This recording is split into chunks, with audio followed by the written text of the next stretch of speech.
Exercise 14.2 first question mod निकालना है आपको।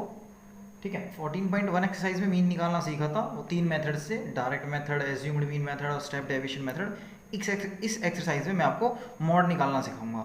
हालांकि क्वेश्चंस में वो दोनों पूछ रहे हैं, जैसे कि यहाँ मॉड और मीन आपको दोनों निकालना है, लेकिन मीन तो उसी तरीके से निकालना है जैसे पीछे करा था, इसलिए लास्ट वीडियोस आप देख के वहाँ से मीन निकाल सकते हो। बाकी मॉड निकालना मैं आपको इस वीडियो में बताने वाला हूँ। देखिए यहाँ पे आपको टेबल दी हुई है, एजेस दी हुई है या नंबर ऑफ पेशेंट्स दिए हुए हैं, और यहाँ पे पूछ रहे हैं find the mod and the mean of the data given above, यानी कि ऊपर जो भी हमें ये डेटा दिया हुआ है इसके आपको मॉड और मीन निकालना है। Compare and interpret the two measure of central tendency, और फिर इनको कंपेयर भी करना है। तो मैं आपको बस मॉड निकाल के इस वीडियो में आपको दिखा देता हूँ। ठीक है, तो जैसे कि ये मैंने यहाँ पे क्वेश्चन तो मैंने राइट कर लिया है कि आपको एजेस दिए हुए हैं, यहाँ पे नंबर ऑफ पेशेंट्स दिए हुए हैं। अब बहुत ध्यान से आपको समझना है। देखिए मीन निकालने के जैसे फॉर्मूले थे ना, ऐसे ही ना मॉड निकालने का फॉर्मूला है। उस मॉड के फॉर्मूले को मैं इधर लिख देता हूँ एक बार। मॉड इक्वल्स टू, ठीक है, L plus F1 minus F0 divided by 2F1 minus F0 minus F2 and this is completely multiply with H। हाँ, ये आपको दिखाई दे रहा होगा, मॉड का फॉर्मूला ये मैंने लिख दिया है। अब आपको बस ये सारी वैल्यूज अगर मिल जाए ना, आप इस फॉर्मूले में पुट कर देंगे और क्वेश्चन हो जाएगा। मॉड निकालना सबसे इजी होता है तीनों में से, मीन मॉड मीडियन में से सबसे इजी होता है मॉड निकालना। तो देखिएगा मैं किस तरीके से इसको करके दिखाता हूँ आपको। आपको क्या करना है, जो ये नंबर ऑफ पेशेंट्स दी हुए हैं या फिर फ्रीक्वेंसीज दी हुई है ना, इसमें से मैक्सिमम वाली देखनी है कौन सी है। तो जैसे कि आपको यहाँ पे मैक्सिमम दिख रही होगी 23 है, तो उस पूरी लाइन को ऐसे हाईलाइट कर लेना है आपको। आ गया होगा समझ मैंने क्या बताया आपको। आपको सबसे मैक्सिमम देखना है कितना है, दैट जो है यहाँ पे 23, उसको आपको हाईलाइट कर लेना है। बहुत आराम से आपको ये मेंशन करना है F1।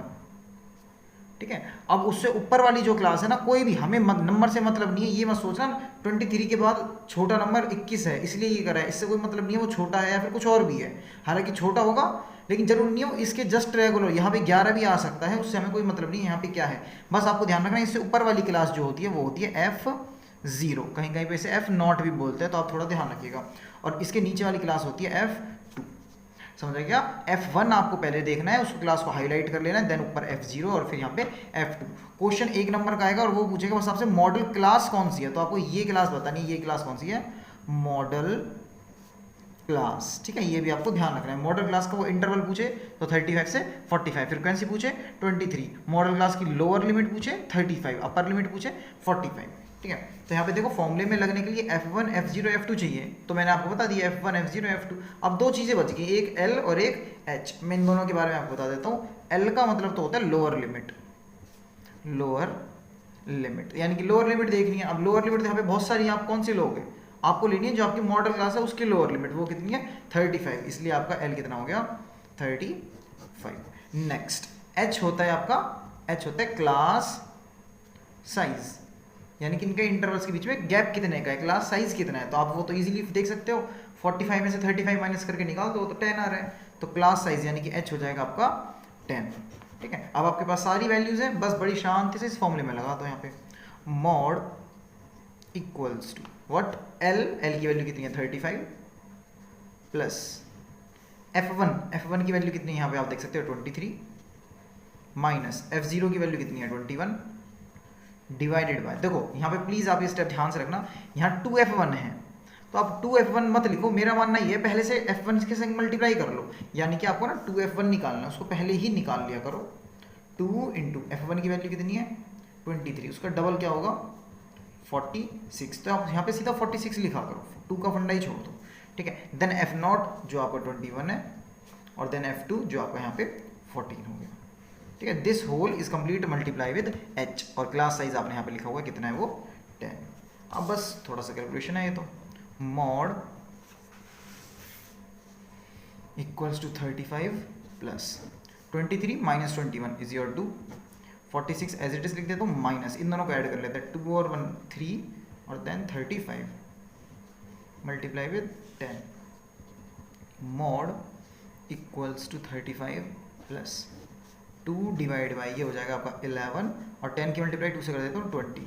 आपको ध्यान रखना है ये 10 ऊपर ही मल्टीप्लाई होता है, बच्चे नीचे कर देते हैं, तो ऐसा नहीं होता। ठीक है, थोड़ा सा इसका भी ध्यान रखिएगा। तो मॉड आपका हो जाएगा 35 प्लस, देखो मैं आपको पहले ही बता चुका हूँ, इनका एलसीएम मत लिया करो, इसको यहीं डिवाइड कर लिया करो। तो 20 को 11 से डिवाइड कर रहा हूँ तो ये आएगा 1.818।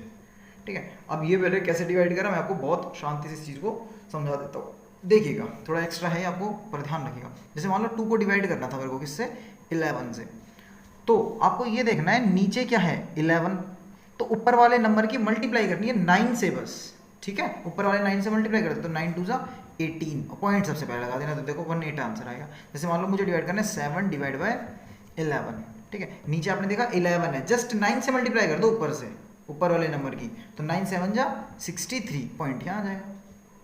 आई होप आपको ये समझ आया होगा। इसी तरीके से मैंने डिवाइड कर लिया है, और मॉड फिर क्या हो जाएगा 35 और ये 1 ऐड हो जाएगा 36.818, ठीक है। ये आपकी मॉड की वैल्यू यहाँ पे आ गई है। अब देखिएगा जैसे मैंने आपको ये 2 और 11 का मतलब ये कंसेप्ट बताया ना, जैसे 11 होता है तो नीचे किससे मल्टीप्लाई करते हैं 9 से, जस्ट इसका उल्टा भी होता है। अगर ऊपर नीचे 9 होगा, अब 11 से मल्टीप्लाई करनी है, तो 11 2 जा 22, तो 0.22, ठीक है। एक और कर देते हैं, मान लो 4 डिवाइड बाय 9, आपने देखा नीचे क्या है 9 11 से मल्टीप्लाई कर दो, 11 4 जा 44, 0.44। इस चीज़ का भी प्लीज़ थोड़ा सा ध्यान रखिएगा। तो फर्स्ट क्वेश्चन में मैंने आपको मोड निकाल के दिखा दिया है, हालांकि क्वेश्चन में मीन और निकालने के लिए बोल रहा है, बाकी वो आप देख लेना।